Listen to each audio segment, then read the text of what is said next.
Linda Johnson is a 68-year-old retired woman, a widow, and the mother of 2 adult children.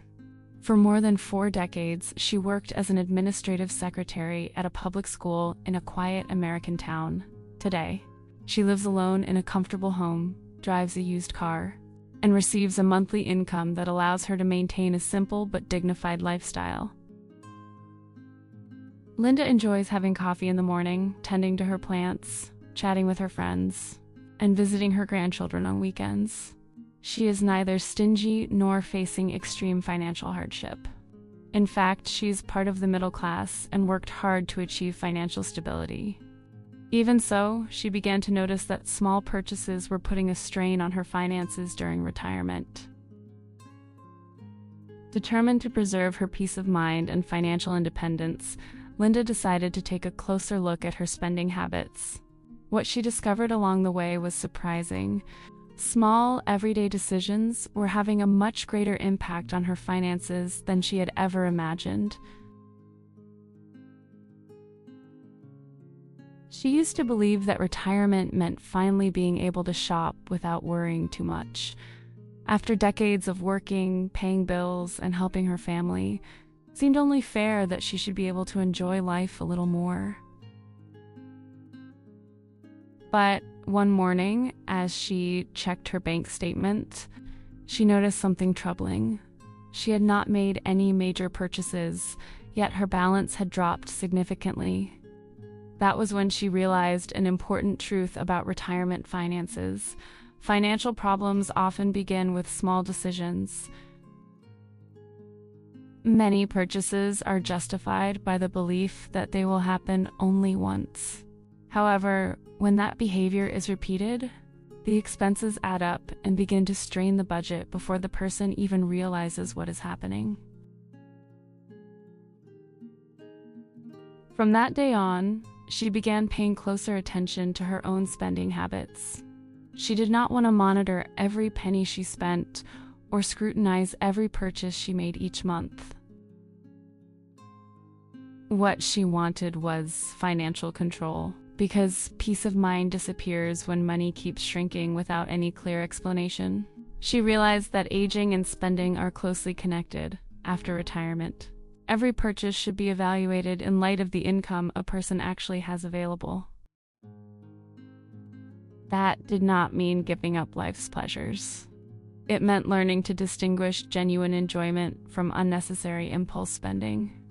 After all, the satisfaction of a purchase may last only a few minutes, while the stress of seeing it on a credit card bill can last for days. The first habit she examined involved her car. For years, a new car had represented achievement, comfort, and freedom. She completely understood the appeal. After a lifetime of driving older vehicles, who wouldn't want to enjoy that new car smell the moment they drove off the dealership lot? The problem was that a vehicle began losing value quickly. While the monthly payments, insurance, and taxes continued to add up, regardless of how often the car was used. For someone who drove only occasionally, a well-maintained 2- or 4-year-old car could be a better financial choice. What mattered was not impressing people on the road, but getting where she needed to go safely without putting her retirement income under the strain of long-term debt. She began calculating the car's true cost, not just the monthly payment. Fuel, maintenance, insurance, registration, and parking added up to a long list of expenses that continued every month. Some weeks, the car sat unused for several days, while the bills associated with it kept coming due. That was when she made a simple comparison. If she only drove to medical appointments, run errands, and make occasional visits, a rideshare service or community transportation program might cost less.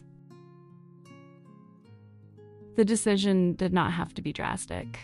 She simply needed to ask herself, am I paying for transportation or for appearances? That question helped her understand an important difference between necessary comfort and expensive pride. But the next expense was also related to appearances. Her closet looked full, but strangely enough, she almost always reached for the same clothes. There were blouses she had bought on sale, shoes she had worn only a few times, and pieces that still had their tags on them, as if they were waiting for an occasion that never came.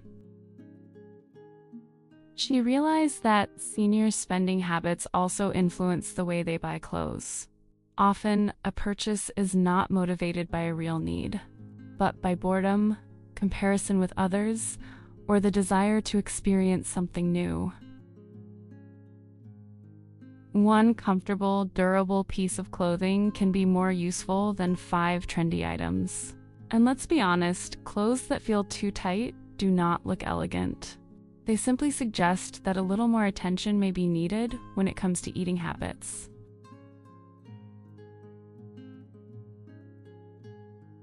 While going through her closet, Linda created 3 groups: clothes she wore often, clothes that might still be useful, and clothes she had forgotten about. The first group stayed. She carefully considered the second group. The last group was donated. This simple exercise gave her an unexpected sense of relief, because managing expenses in retirement also means reducing the excess that takes up space both in the home and in the mind. She realized that she did not have to give up caring about her appearance. She could still choose comfortable fabrics, colors she liked, and clothes that suited her daily life. The difference was buying with intention. But there was another type of purchase that did not take up space in her closet, even though it took up space on her bank statement.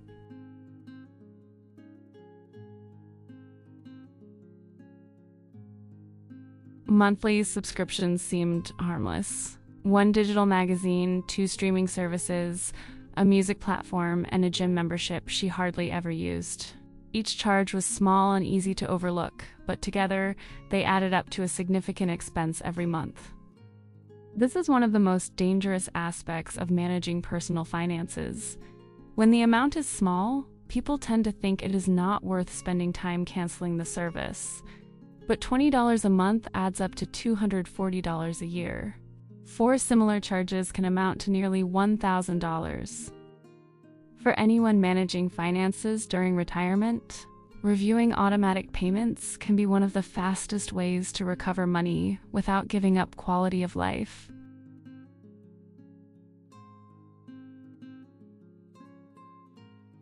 Linda chose a quiet afternoon, picked up a pen, and went through her bank statement line by line.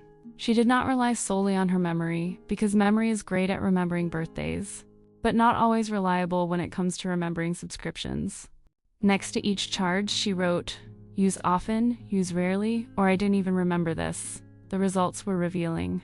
Some services genuinely brought her joy, so she kept them. Others were still there simply because no one had made the decision to cancel them. This process showed her that managing spending in retirement did not have to be approached with fear, but with a methodical plan. Still, as she reviewed the charges, she remembered a recent purchase she had made to keep up with a new piece of technology.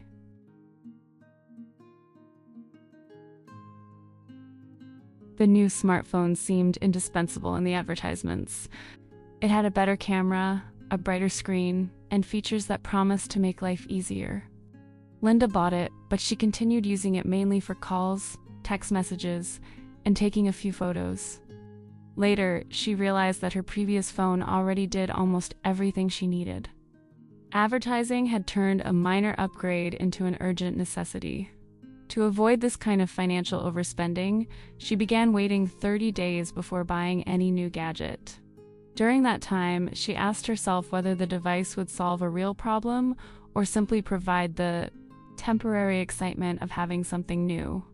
In many cases, the urge faded before the month was even over.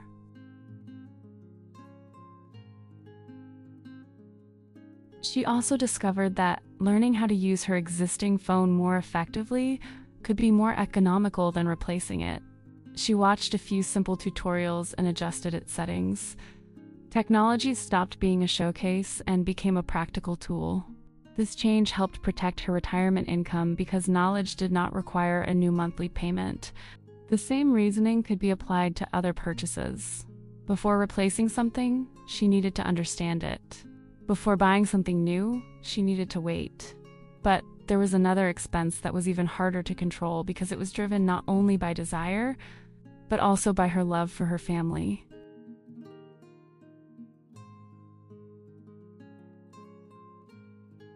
Linda had always enjoyed giving gifts to her children and grandchildren. For many years, she bought something special for birthdays, graduations, and holidays. However, after retiring, she realized that some gifts were chosen more to avoid feeling guilty than to show affection. Whenever someone told her, "You always give the best gifts," she felt a quiet pressure to maintain that standard. That was when she understood an important truth about seniors and money.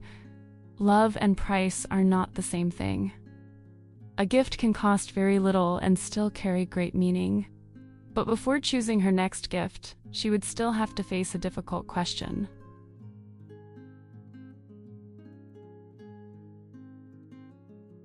The question was simple, although not always easy to ask. Can I afford this gift without compromising my peace of mind?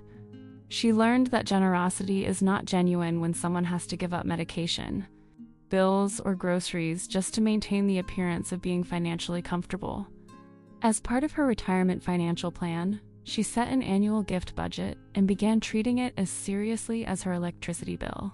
For her grandchildren, she prepared handwritten letters, photo albums, and small gifts chosen with care. Over time, she realized that her family valued her presence more than an expensive package. Even so, there were people who confused affection with financial availability, and that required caution.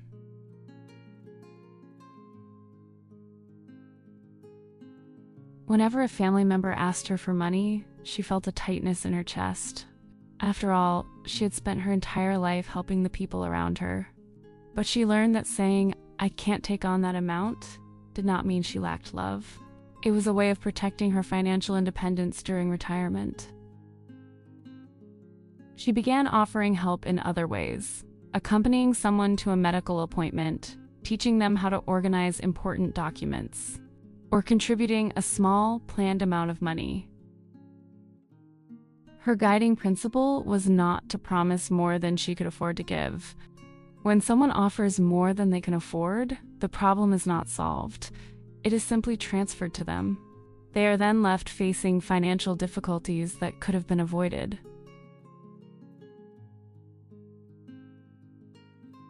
After reconsidering her gift-giving habits, she turned her attention to her own home. For years, she had believed that remodeling would make everything more beautiful and give her a renewed sense of living. But as she looked around at her furniture, she realized that not every change would improve her daily routine. An elegant sofa could be uncomfortable, a beautiful table could take up too much space, and a glossy floor could become dangerously slippery. For anyone examining spending among older adults, this is an essential distinction. Beauty may be appealing for a few days, while safety and functionality can benefit a person for years. So, before replacing the entire living room, she decided to identify which features were actually making her daily life more difficult.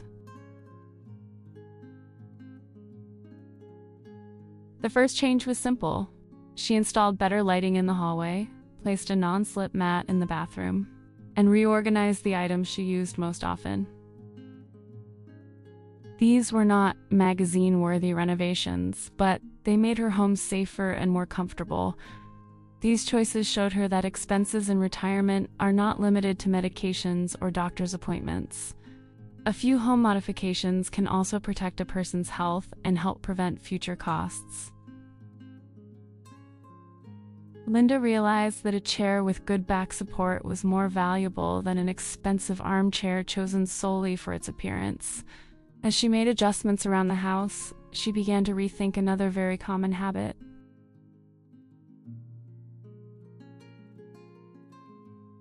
Eating out had become an automatic habit. All it took was feeling tired and thinking, "I'm not cooking tonight." A single meal might seem inexpensive on its own, but the monthly total told a different story. Beyond the cost, there was also the extra salt, oil, and larger than necessary portions. She did not want to give up restaurants because enjoying a special meal was also part of a peaceful life. What needed to change was the frequency. To regain control of her finances, she began cooking simple dishes in larger quantities and saving a portion for the next day.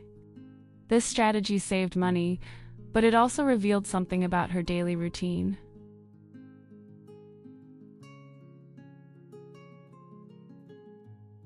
Linda discovered that cooking did not have to be complicated.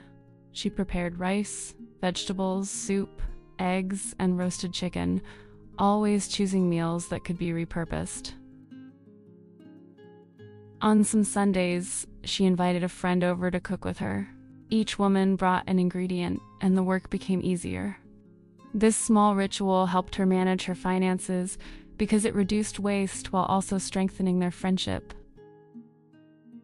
When she wanted to eat out, she chose a specific day and turned the meal into a special occasion, rather than a solution to cooking fatigue.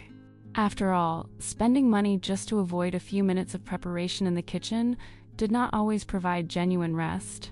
But there was still another category of purchases marketed as a form of healthcare.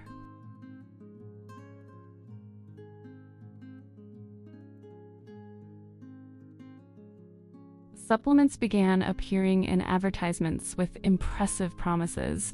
One claimed to provide more energy, another promised deeper sleep, and there was even one that suggested it could restore youth.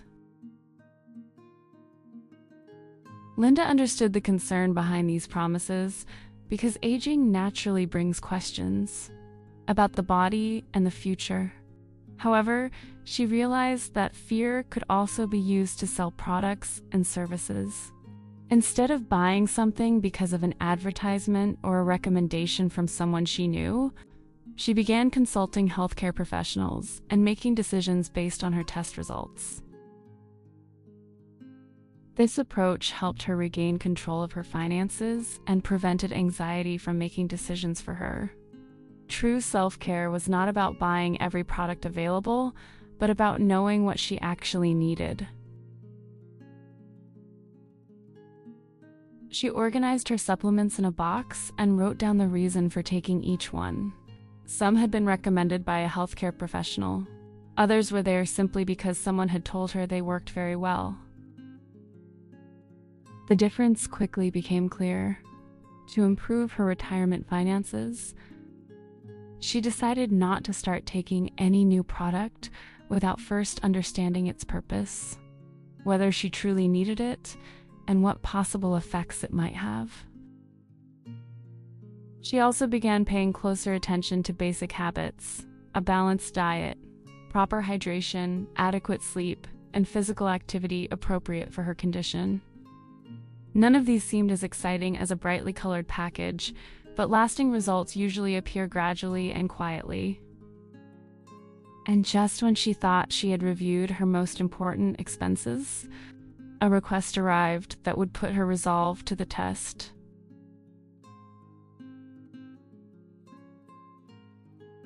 The phone rang on a rainy afternoon. On the other end of the line, a family member asked for a large amount of money to deal with an urgent problem.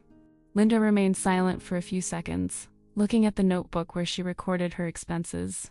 There were her medications, household bills, car maintenance, and an emergency fund. She still wanted to help, but now she also had a clearer understanding of her own financial situation. She knew that managing money in retirement required clear boundaries, especially when one decision could affect months of peace of mind. She took a slow breath and asked for time to assess the situation. The answer she gave during that conversation would change the way her family understood her financial circumstances.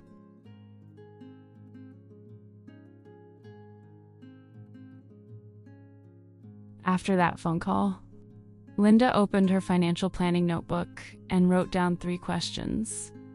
How much could she afford to give? What would happen if the money never came back? And would helping compromise her own financial security? For the first time, she realized that good intentions without a plan could lead to financial instability. A retired person should not use their savings to continually cover the expenses of the entire family. They can help, of course, but they need to set a limit before emotions start making decisions for them. When it comes to retirement finances, helping others also needs to have clearly defined boundaries. As Linda considered the request, she realized that another ongoing expense inside her own home needed her attention.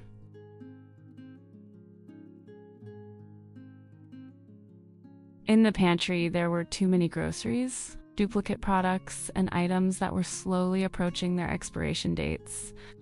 Linda had always believed that buying in bulk meant saving money, but not every sale was a good deal when some of what she bought ended up in the trash. This discovery changed the way she thought about managing her expenses. Grocery waste does not show up only in the total at checkout. It also appears in food that spoils, products forgotten in the back of the refrigerator, and purchases made without a list of what was actually needed. To protect her retirement income, she began checking what she already had at home before going shopping. However, there was still another common trap: buying more simply because something was on sale.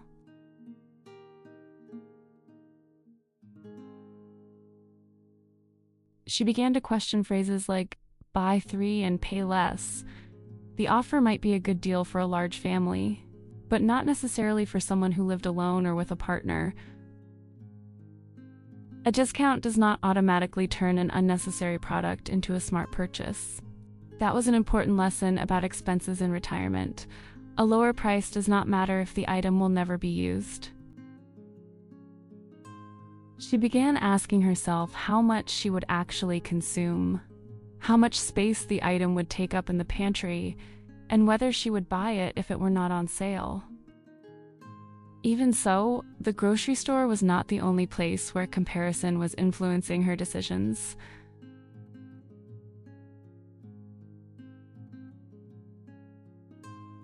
Social media also began to capture her attention. Linda saw spotless homes, frequent vacations, and retirees using sophisticated products. Without realizing it, she compared those images to her own routine and began to feel as though she were falling behind. The problem was that she knew nothing about the debt, financing, or hidden struggles behind those photographs. To maintain her financial independence in retirement, she realized she could not use other people's carefully edited lives as a standard for her own decisions. Comparison creates desires that did not exist that morning. One of those desires often appeared whenever she received messages on her phone.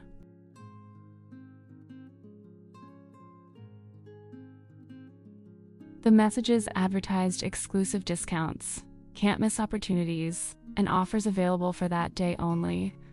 Often, all it took was one tap on the screen to complete the purchase. Linda realized that the convenience of digital payments could undermine her financial control. Spending had become so easy that she barely kept track of how much money was leaving her account. To avoid impulse purchases, she turned off promotional notifications and removed her saved credit card information from several online stores. She also created a simple rule: she would never make a non-essential purchase immediately. She would wait at least 24 hours. The pause seemed brief, but it gave the decision back something advertising tried to take away: time to think. Then she realized that another type of purchase required the same caution. It was the additional insurance offered at nearly every store: extended warranties, protection against minor damage, and services that seemed indispensable at the time of purchase. Linda did not start rejecting all of them automatically, because some of them could make sense. But she learned to read the terms, compare the cost of the coverage, and check whether she already had similar protection. Many seniors lose financial stability by paying for services that promise peace of mind without fully understanding what they are actually buying. True security comes from information, not just from a promise written in fine print. As she reviewed her contracts, Linda discovered another annual expense she almost never examined.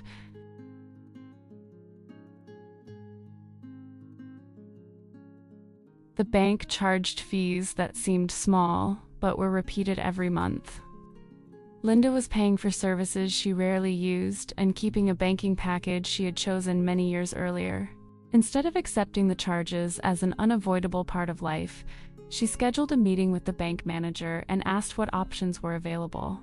That simple step strengthened her retirement finances because taking control also means asking questions before agreeing to anything.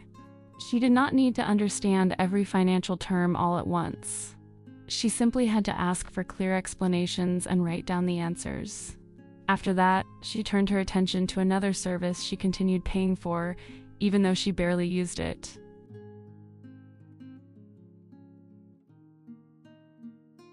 Her phone and TV package seemed convenient, but it included channels, data, and features she never used. For a long time, she kept the plan because she was too lazy to review it. But financial laziness comes with a price too. Linda compared her actual usage with the monthly cost and discovered that she could choose a simpler plan while keeping only the services that truly mattered for staying in touch with her family. For retirees living on a fixed income, reducing a recurring bill can be more effective than searching for small savings every day. She made the change without feeling that she was giving up her quality of life. But there was still one expense left to confront, one that many people avoid because they believe it represents proper care. It involved hiring services to handle everything around the house, even when some tasks could have been completed with better planning or occasional help. Linda paid for deliveries, minor repairs, and emergency services because she did not keep a regular maintenance schedule. That did not mean she should handle dangerous or physically demanding jobs on her own. On the contrary, safety came first. But she could group tasks together, get multiple estimates, and hire trustworthy professionals instead of accepting the first urgent solution that came along. This change taught her that managing expenses in retirement requires considering both money and health. A saving that harms your well-being is not really a saving. That realization led her to another sensitive issue, the cost of outsourcing everyday tasks.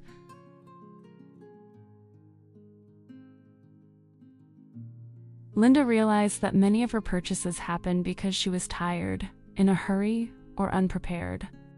When her day became disorganized, she turned to more expensive solutions: ready-made meals, rush deliveries, duplicate purchases, and services hired at the last minute. The problem was not a lack of intelligence, but the burden of too many decisions piling up. To regain control of her finances, she began preparing a weekly list, organizing her appointments, and setting aside time to take care of important tasks. This simple organization gave her greater financial control and reduced the feeling of urgency. Even so, as she looked at her calendar, she realized that some important financial decisions were still being postponed.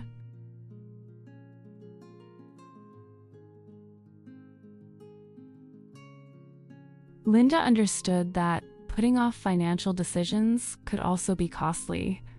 She did not have to make a new purchase to lose money.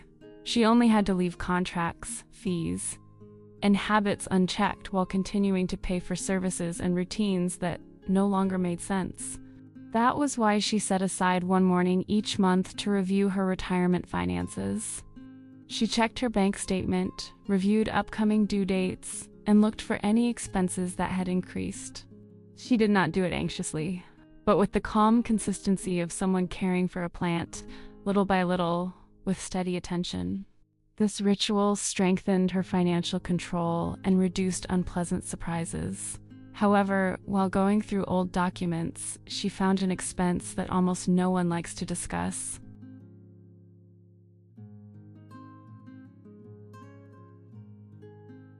They were insurance policies she had purchased at different stages of her life. Some protected important needs, while others were still active simply because she had never reviewed their terms. She did not cancel anything immediately. First, she checked the coverage, costs, rate increases, and any possible overlap between policies. This caution was essential because expenses for older adults should not be cut thoughtlessly. The goal was not to save money at any cost, but to pay only for coverage that still made sense. Linda discovered that appropriate insurance brought peace of mind, while insurance she did not fully understand could simply drain her retirement income. After reviewing her insurance, she turned her attention to an even more routine decision: how she shopped for groceries. For a long time, she went grocery shopping when she was hungry and without a list. The result almost always included unnecessary foods, sweets, duplicate products, and small indulgences that seemed inexpensive. To change this, she began planning 3 or 4 meals before leaving the house. She checked the pantry, brought a short shopping list, and avoided aisles that had nothing to do with what she actually needed. This organization improved her financial control without turning grocery shopping into a miserable experience. She still bought something special from time to time, but she did so intentionally. After all, retirees and spending do not have to be at war with each other. They simply need rules that allow for enjoyment without waste. The list revealed another habit disguised as convenience. Linda used to buy prepared foods because she believed they saved time. Sometimes they did. Other times she was paying more for individually packaged items, smaller portions, and foods she could easily prepare at home.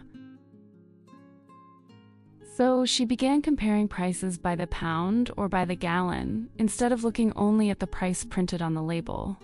This simple change helped her manage her retirement finances because it showed her that the larger package was not always the better deal, and the smaller one was not always more economical.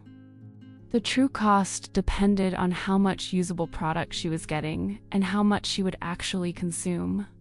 As she learned to compare prices more carefully, she also realized that some expenses came from her desire to live up to a certain image of herself.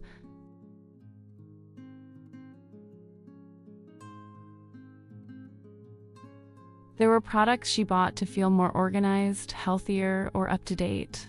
A beautiful notebook, a high-end kitchen gadget, a new appliance, and even online courses she never finished.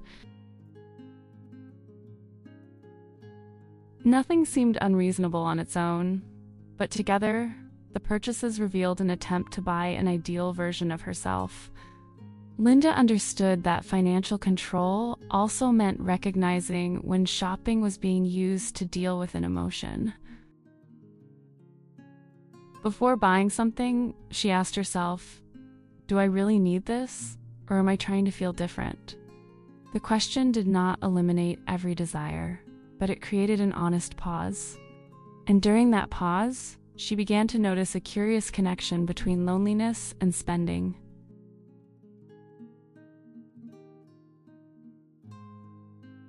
On some days, Linda shopped online simply to have something waiting for her at the door.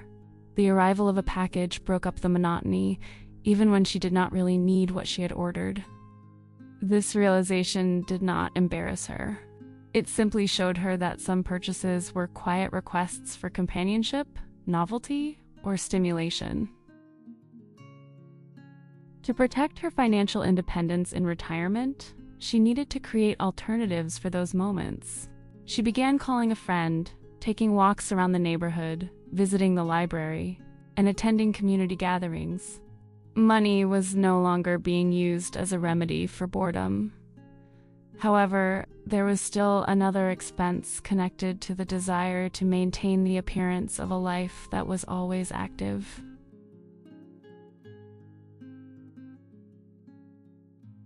Linda accepted invitations, outings, and get-togethers, even when she was tired or her budget could not support doing so that often. She worried about seeming distant or missing out on opportunities. Eventually, she realized that having a social life did not mean saying yes to everything.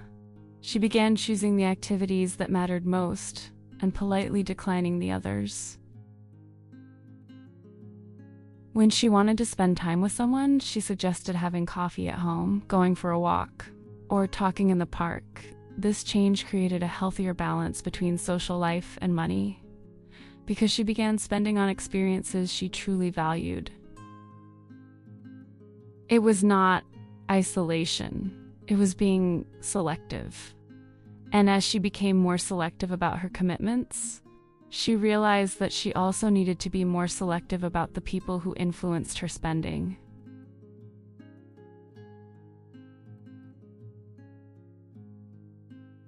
Some people she knew constantly talked about sales, vacations, gadgets, and get-rich-quick investments. Without realizing it, Linda began wanting things she had never even considered before. So she started paying attention to how certain conversations affected her decisions. This did not mean distancing herself from everyone, but rather choosing carefully which opinions deserved her attention. To protect her retirement finances, she stopped making important decisions in the heat of someone else's excitement. Whenever someone presented her with an opportunity, she responded, "I'll take some time to think it over." That simple phrase put her back in control of her own wallet.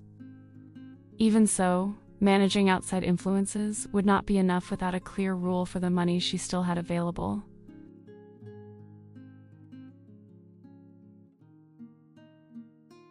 Linda divided her monthly income into 4 categories: necessities, personal care, leisure, and savings.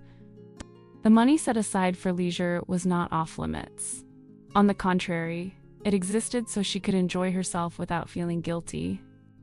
Once the money in that category was gone, she waited until the following month.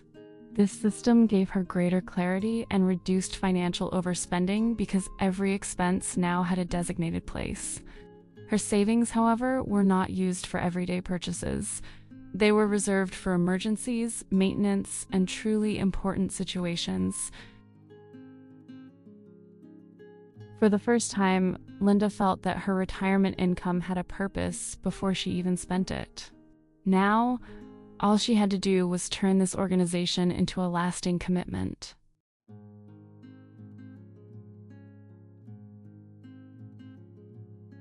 At the top of her notebook, Linda wrote, "My money should protect my life, not feed other people's anxiety." That sentence became her guiding principle for every decision that followed. Before buying, donating, lending money, or signing up for a service, she asked herself whether it would protect her peace of mind and independence. She did not become rigid, nor did she stop taking advantage of good opportunities. She simply learned to make more thoughtful choices. That was the most important lesson about retirees and spending. The goal is not to spend as little as possible, but to prevent money from disappearing without serving an important purpose. When she closed the notebook, Linda felt that she had recovered something she had lost long ago, the sense that she was in control of her own choices.